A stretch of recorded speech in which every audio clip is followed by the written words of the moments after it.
Hello and welcome. You are listening to the Wise Athletes Podcast, where we invite you to join our journey to understand how older athletes can achieve high performance and longevity in athletics. I am Joe Lavelle with Dr. Glenn Winkle, and this is episode 15 of our podcast. Today, I am joined by Sarah Brittain, who is the founder and CEO of Colorado Concussion Clinic, with offices in Denver and Boulder, Colorado. Sarah has a deep educational and clinical background in treating brain injuries. Joining in on our discussion is Brian Heber, an experienced cyclist and friend who was hit by a vehicle 7 years ago while riding his bicycle, resulting in a traumatic brain injury from which he is still recovering. According to the CDC, a concussion is a type of traumatic brain injury, or TBI, caused by a bump, blow, or jolt to the head, or by a hit to the body that causes the head and brain to move rapidly back and forth. This sudden movement can cause the brain to bounce around or twist in the skull, creating chemical changes in the brain and sometimes stretching and damaging the brain cells. Listen in as Sarah explains the common causes and consequences of brain injury, which can be particularly bad for children and older adults. She shares her knowledge about what to look for immediately and in the days after a crash, and what to do to heal as fast and as well as possible. After listening to Sarah, you'll be armed with the critical information we all need for quickly assessing damage and helping friends make good decisions in the immediate aftermath of a bike crash. Are they okay to get back on the bike? Should they go to the ER? Should you call 911? Following Sarah's advice will only take a few minutes, but might make all the difference. As always, Glenn and I hope you find this information helpful in your quest to become a wise athlete. Well, hello, everybody. Today we are joined by two people to talk about head injuries. Sarah Brittain is the founder and CEO of Colorado Concussion Clinic, a clinic that provides evidence-based care to people with head injuries. Sarah has a Master of Science degree in Communication Science and Disorders from MGH Institute of Health Professions in Charlestown, Massachusetts, and a Bachelor of Science degree in Biomedical Engineering from Washington University in St. Louis. Sarah is also an active member of the Brain Injury Alliance of Colorado's BIAC board. Welcome, Sarah. Thank you. Thanks for having me. We're also joined by Brian Heber, who you all may remember was the subject of the Bike Fit episode. Brian, unfortunately, has some personal experience with head injuries. His was caused by cycling. We'll have Brian tell us a little bit about his story. Before we get to Brian, though, Sarah, can you tell us a little about yourself? Sure. Yeah. So as you mentioned, I have a master's degree in speech and language pathology. I started with a speech and language pathology only practice, and our specialty was higher level cognitive rehabilitation. Because that was our niche, we were seeing a lot of people who had sustained concussive injuries or even more moderate injuries. From there, I recognized a need for there to be good comprehensive concussion care. Oftentimes, our patients weren't recovering because they weren't really getting the care that they needed. As you're going to hear throughout this podcast, it really does take a team to heal a brain injury. And so recognizing that need brought a group of professionals together whose specialty and interest is concussion. And so from there, the Concussion Clinic was born. At the Concussion Clinic, we have all of the disciplines that you need from a Western medicine perspective to treat a concussive injury. Well, it sounds like we've got the right person on the podcast today. Brian, how are you doing today? Excellent. Thanks for asking, Joe, and I appreciate participating. My credentials, I guess, would be based on the school of hard knocks. Yes, unfortunately. Brian, can you give us, I know that this is a long story, but can you give us the short version to essentially just help us to understand your background in this area? Sure, Joe. Long story short, I think like many of us masters type athletes, we've kind of had an athletic course of life, whether it be playing in, organized team sports, that sort of thing. And certainly I, playing football as a youngster through high school, experienced a number of head traumas. Some were, quote, documented as concussions, others probably were not. And during those times, you got hit in the head and you just kind of dust yourself off and get going again because you wanted to be on that first team. So, I experienced a lot of those sort of things. But over my cycling career, I've gone down a number of times, but back in 2014, while on a training ride, I kind of had what I call my coup de grace incident. And that's where I was hit by a trailer that was being pulled by a vehicle and sustained a significant head trauma, which resulted in taking me off the bike for a couple years and actually disabling me. So that's kind of the short story of it. And kind of when I look back on it, I think, are there things that I could have done differently? Or are there things that those around me, when I experienced this traumatic brain injury, could have done differently? And so that's really piqued my interest. And certainly I've gone through a number of, what should I say, modalities in terms of helping to heal my brain injury. So that's one thing. And I definitely am all about prevention. And I'll just say that one of the things that I remember from your story that you told me some time ago was that just like I would have done, and probably almost everybody that we know would have done, the people around you said, "Oh gosh, let's call an ambulance. Let's get you taken back down the hill." And you said, "No, I'll be fine." And you got up on the bike and you rode home. Exactly. And I mean, those are the type of things that I want to try to figure out ways to avoid and be able to talk to someone in that situation and be able to hopefully logically and rationally advise them as to why they shouldn't do that. And there was just nobody around me at that time that had those words. And not that I wouldn't have fought them, but nonetheless, it probably wasn't the smartest thing to do. Sure. Okay. Well, why don't we get into this? We're going to talk a little bit about how often this happens and what is this injury that often is invisible, and what can be done to try to prevent it besides the obvious things like wearing a helmet. How can you tell if you did get an injury so that you don't feel like what we're recommending is that you go to the emergency room every time you bump your head on the cabinet door? And then we'll hear more about, well, what can be done if you have had an injury? What can be done to try to recover from that? And, things that are really interesting to me are, what are the cumulative effects of this, to the extent that it's known? My personal experience is like Brian in that, I grew up playing football. I got my bell rung numerous times, got knocked out at least once that I remember, and took 5 minutes off and went back into play. As a kid, as an adult, I've banged my head many times, all without any obvious damage or lasting damage. But yet I worry about the cumulative damage.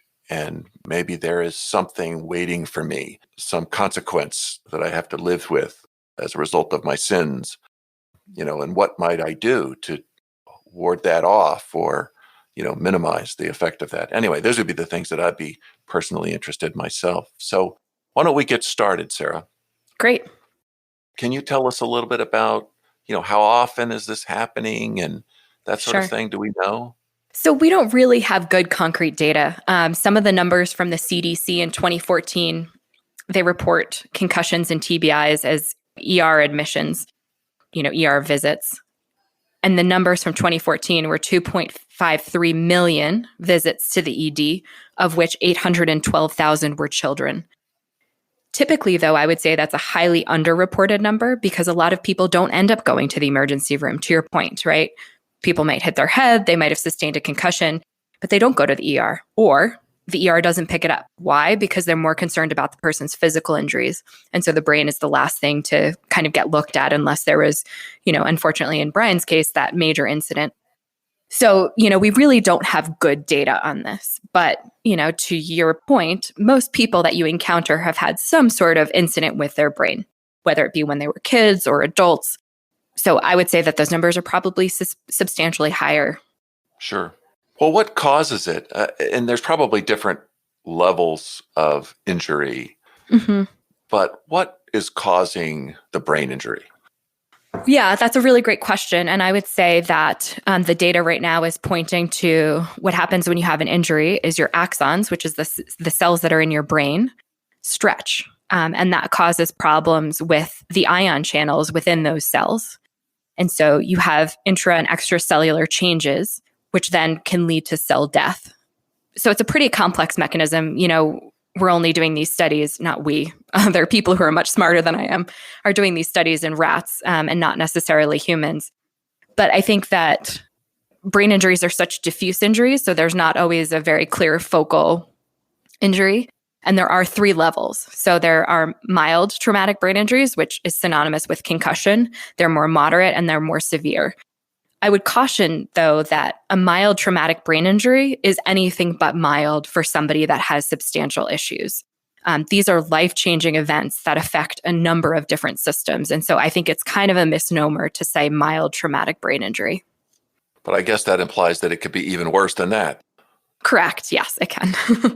Okay. Yeah, I would say, just to interject real quick, is that's one of the things I struggled with is the terminology. And when you're suddenly faced with this and you hear mild traumatic brain injury, and you're having these symptoms and going through all these issues, you kind of think, wow, that's kind of strange. Mm-hmm. Yeah, and it's unfortunate because oftentimes, a concussive injury won't show on a CT scan or an MRI, right? So oftentimes when you go to the ER and they do scan you, they're really looking for things that are more substantial. And I say more substantial, meaning more life-threatening, right? Like brain bleeds or something like that. And that is what will automatically jump you up to the next category of perhaps moderate or severe. There's also a Glasgow Coma Scale, which is used to rate the injuries. But again, that's, not the most appropriate measure for something like a concussive injury, because somebody who has a concussion will arguably score normal on that measure as well.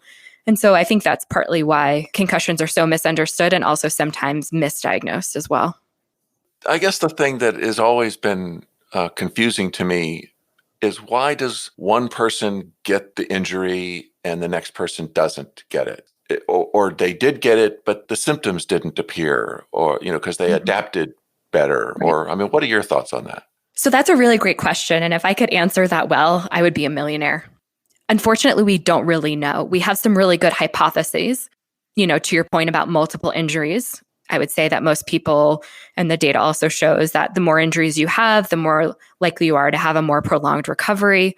Females in general tend to potentially have a more prolonged recovery as well. Certain age domains, or age groups rather, can have a more prolonged recovery. But again, they're always outliers.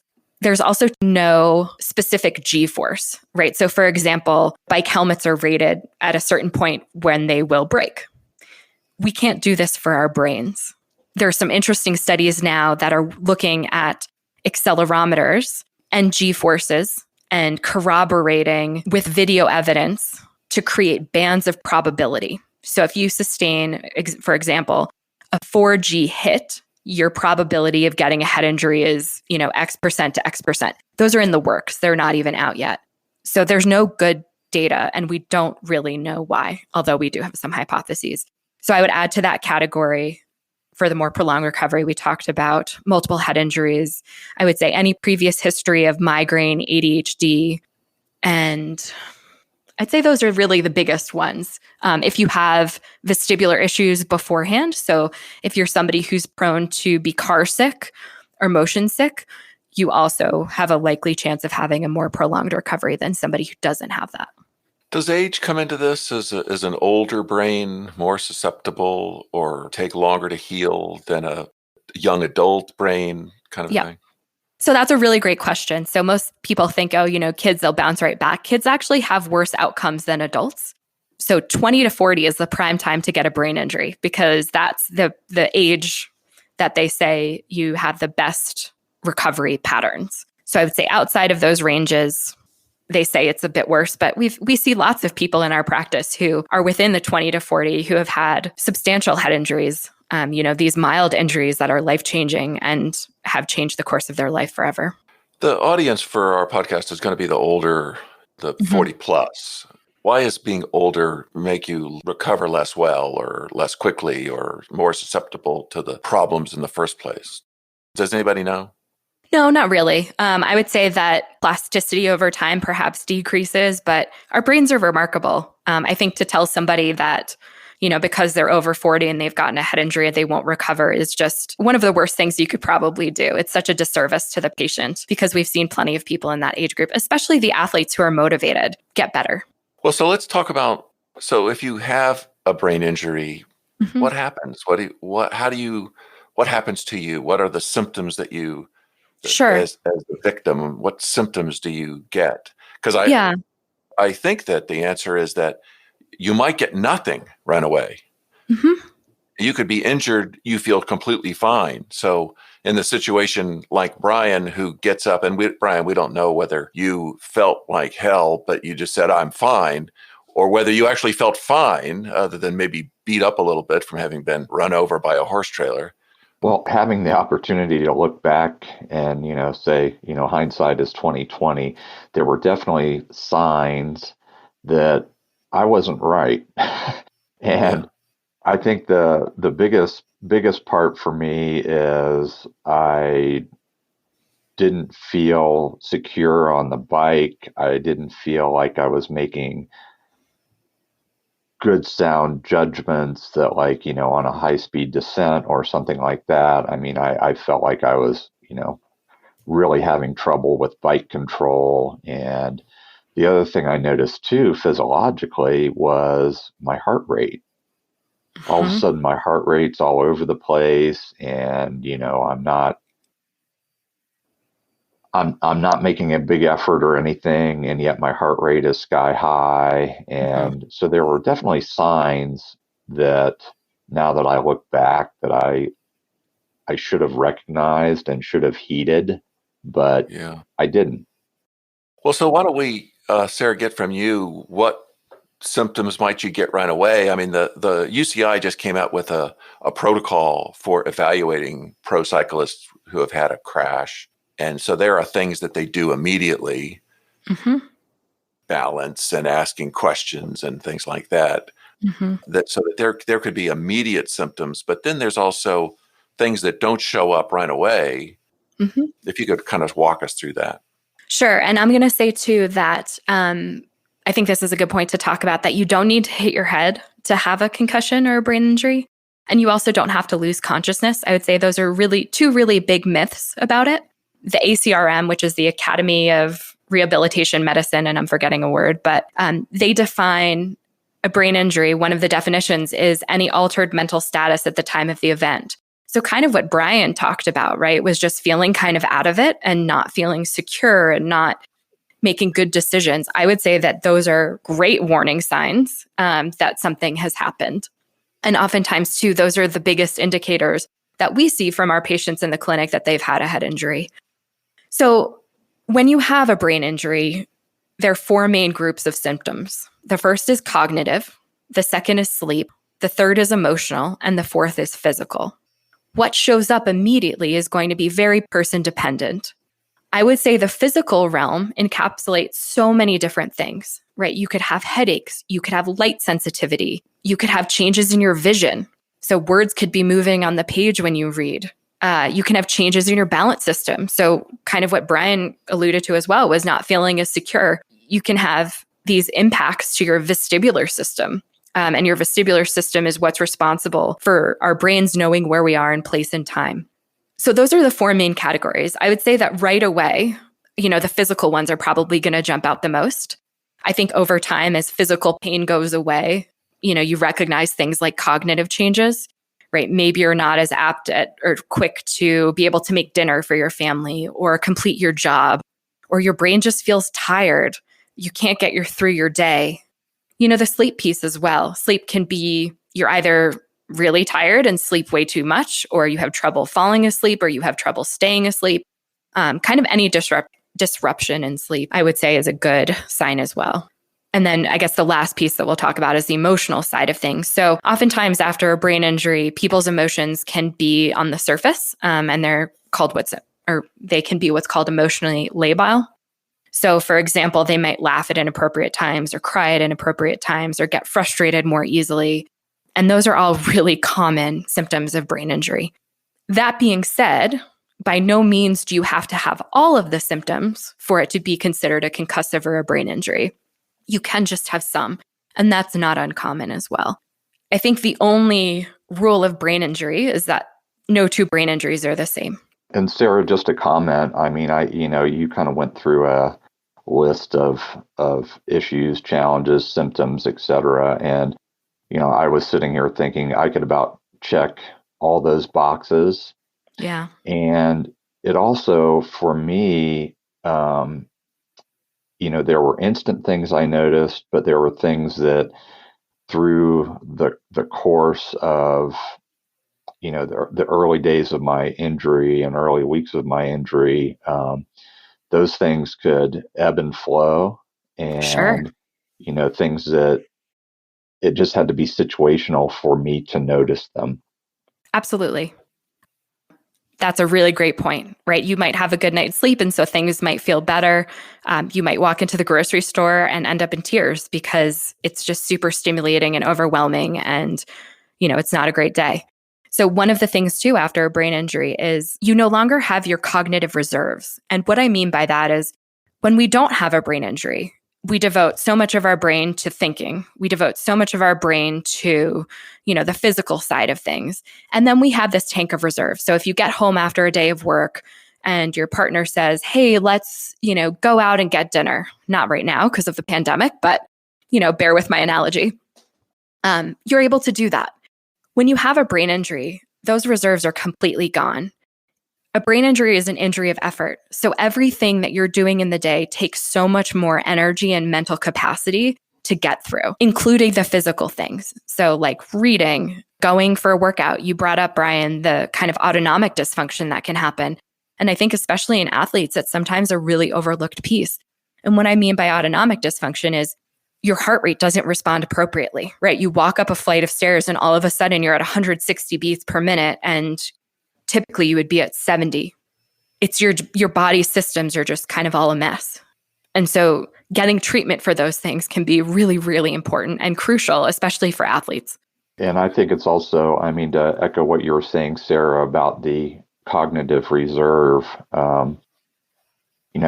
that's something that became, very real to me because as a, master's endurance athlete who, does a lot of crazy things on the bike and pushes the body and so on and so forth, I was, just floored by the energy that it was taking just to do the most simple things. And Yep. I couldn't understand why I was so exhausted. Absolutely. I had a patient that I worked with, and she and I would talk about not losing her marbles. So I would say at the start of the day, you have 20 marbles.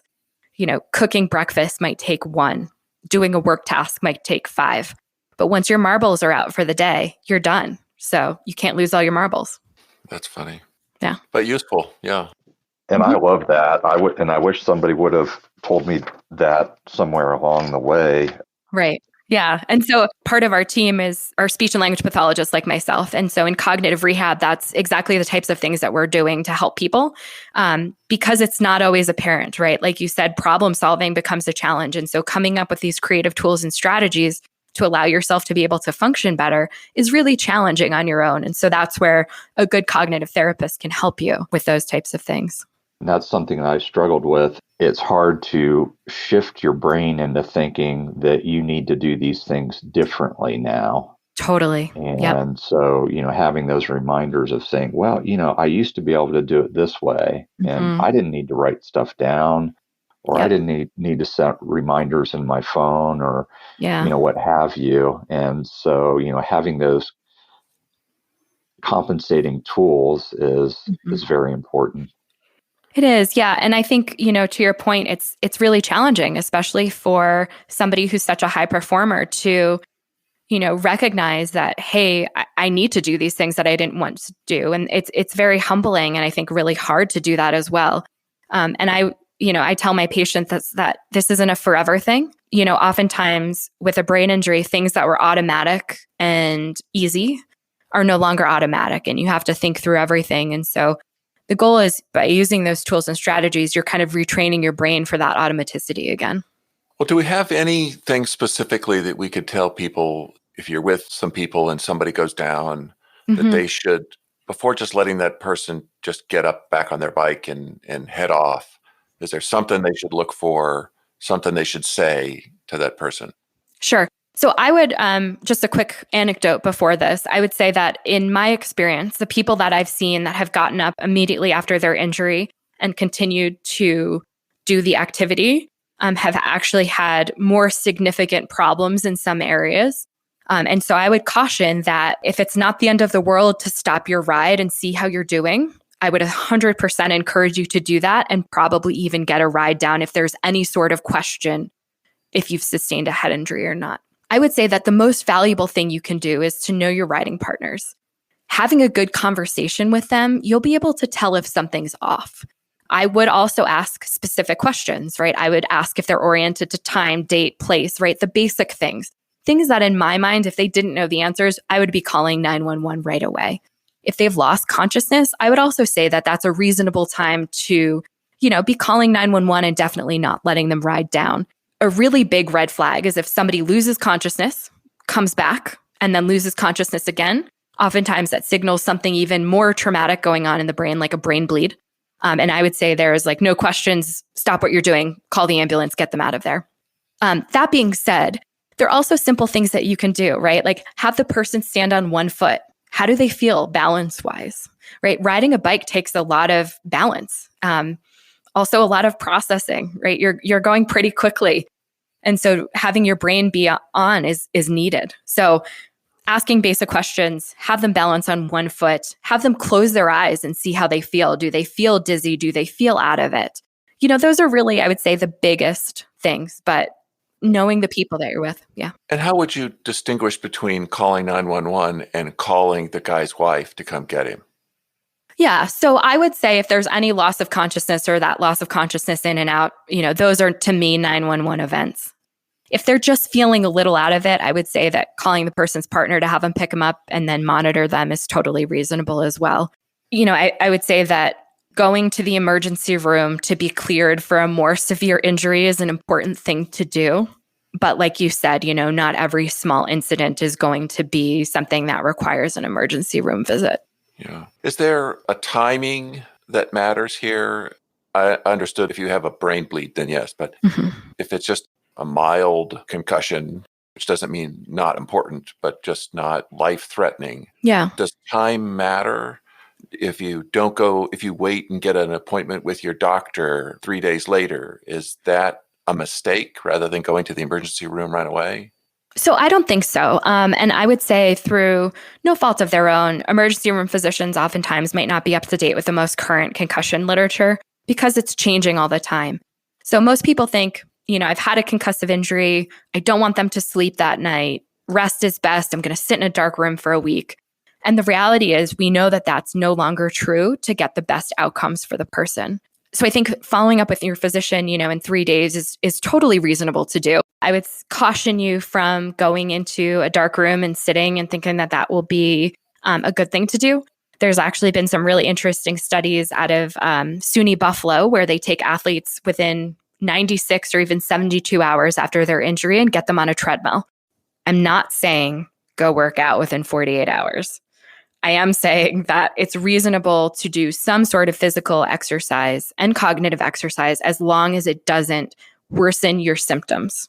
So for example, if you're out for a walk and you're starting to get dizzy and a headache, you've done too much. So this is oftentimes where seeing a concussion expert who can help determine, okay, you need to be exercising at this % of your heart rate is a reasonable thing to do. But, to your point, Joe, I think waiting to go see your PCP within 3 days is totally reasonable.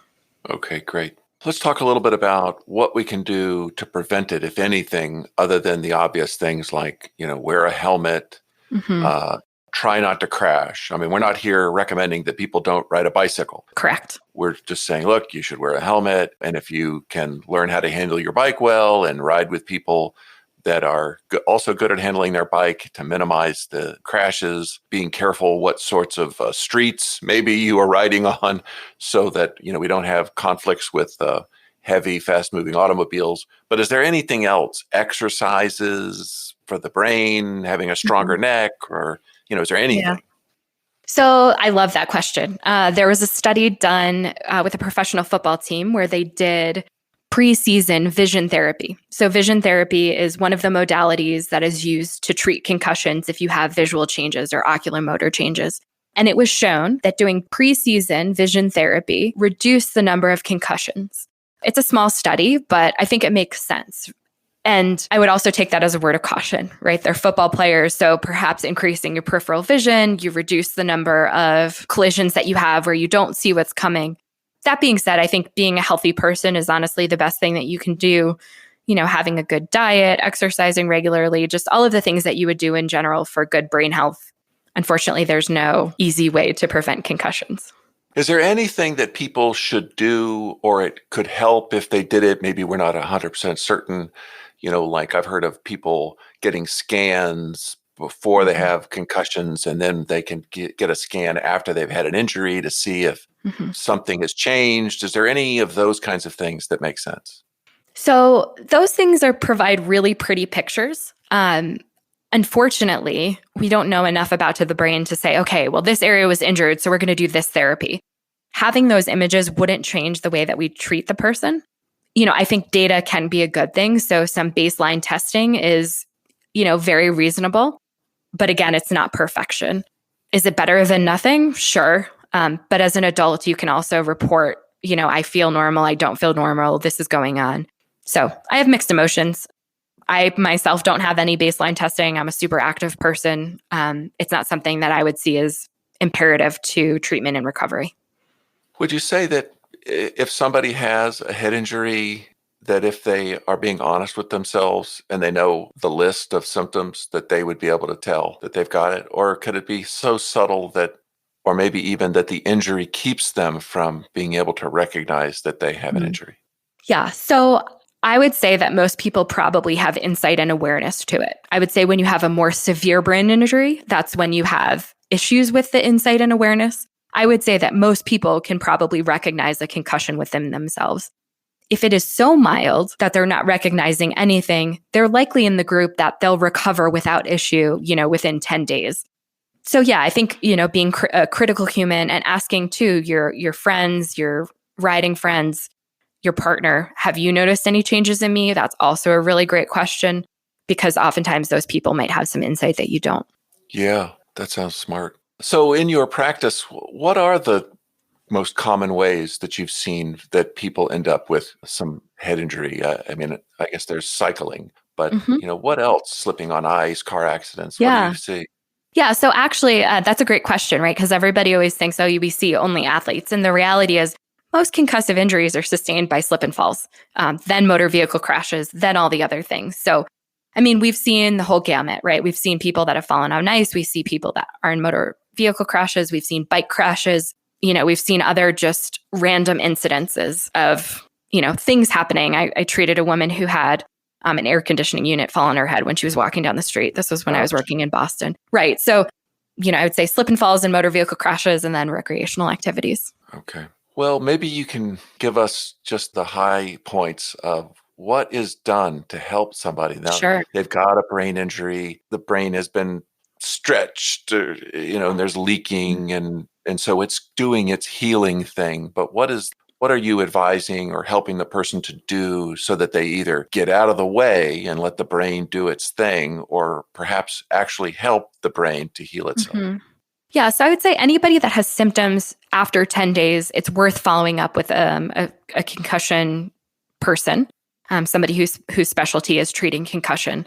And at our practice, we have neurooptometry, we have cognitive therapists, we have physical therapists who specialize in concussion. So they're looking at autonomic dysfunction, your cervical spine, and how that plays into your vestibular system. They're looking at your vestibular system as well as your ocular motor system. So I would say that when you come into our practice, or perhaps any concussion expert's practice, they're going to be evaluating all of the systems that could potentially be impacted from a crash. or from an injury, right, after a bike crash. Once we have that, then we will recommend therapy as needed. So for example, if you do have vestibular issues, you'll go see our PT. If you do have autonomic dysfunction, you'll go work with the PT to fix that. If you're having cognitive changes or trouble getting through your day, you'll go see the cognitive therapist as well. The physicians can help with management of things like headache and sleep. And those are, much more nuanced than let's go do therapy. There are lots of supplements that can be tried, medications if the situation warrants it, although we try to steer away from that. But it really does take a whole team to treat these more substantial concussive injuries.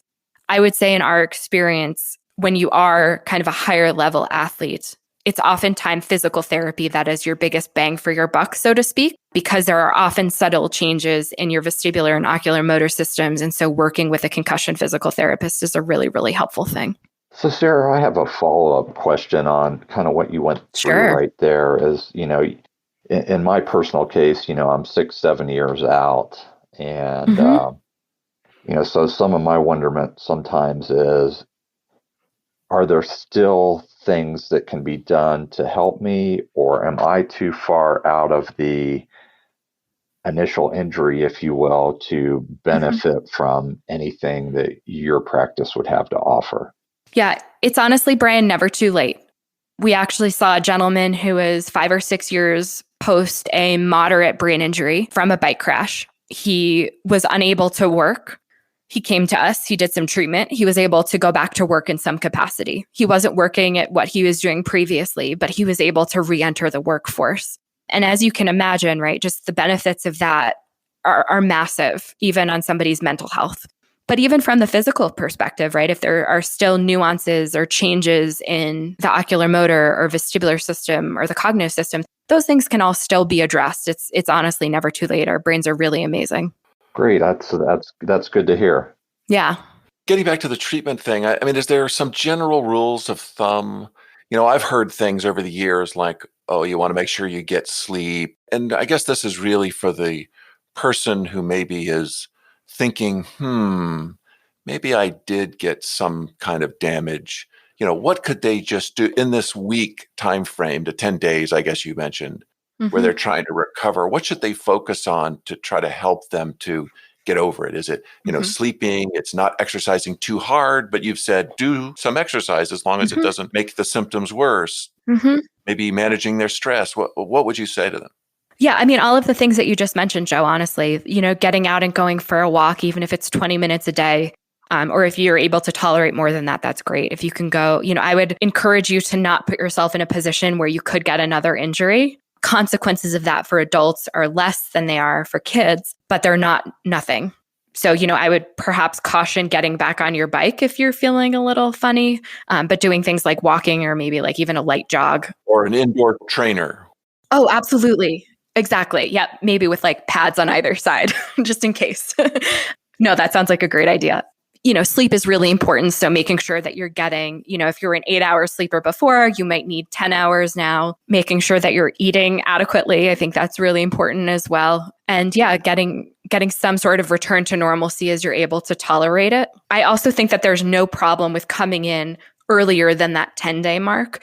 I would just say that the 10 days is when you definitely want to come in and be seen. I think about concussion treatment like I do early intervention for children who are having trouble reading. We don't know who's going to be on like a typical trajectory and who won't be. So we would rather see people in our clinic, even if it's just for one visit where we're giving you education, where we're giving you homework and exercises to be doing on your own. If that's all you need, that's awesome. We never want to see you again. But at least we're catching the people who might be set up for a more prolonged recovery. And then we can really make the biggest difference in their care. Great. Well, that's a good tip. In terms of long-term issues, do we know anything about having concussions or maybe, many concussions sets you up for higher chance of dementia or sure, things like that? Yeah, this is another hot topic. So CTE, right, with the NFL, chronic traumatic encephalopathy, right, or Alzheimer's. I'm going to say that you can find data to support that multiple concussive injuries does cause long-term changes. I would say the scariest data that I've seen is on kids under the age of 12 who have actually sustained repetitive subconcussive blows to the head. So not concussive events, but just blows. They have shown a correlation between that and CTE later in life. That to me is the scariest thing. I think as an adult, if you've had a head injury, would I be worried about Alzheimer's? Probably not.